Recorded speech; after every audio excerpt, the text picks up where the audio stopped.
In this episode of BOBscaping, we're sealing a blacktop driveway with this latex sealer that was purchased at a big box store. These sell for about $16 for a 5-gallon bucket. We've already put on our old work clothes. Got old work boots, pants, shirt. You may even want to wear gloves. I tend to carry a moistened rag so I can wipe my hands off if necessary.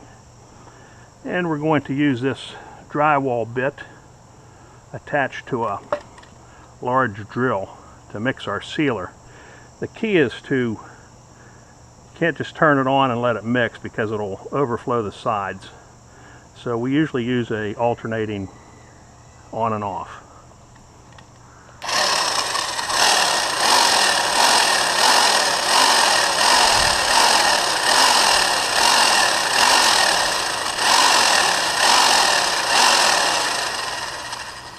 You also want to wipe the sides of the bucket with the bit because some of the sealer tends to stick to it.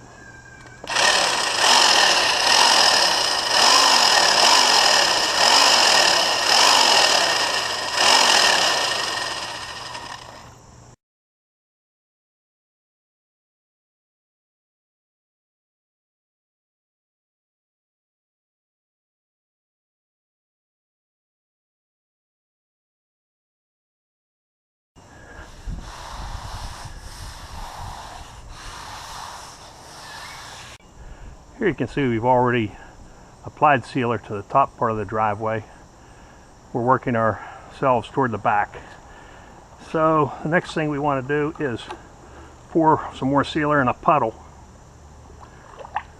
That's about the right size there. You want to get enough that you have some to work with, but not so much that it's hard to work with. So we're going to go up along these cracks here where we've already started, and we're going to work it back and forth. This driveway is not completely level, so it's a little more difficult when you're positioning your brush. You have to kind of go across it instead of over parallel to the ridges.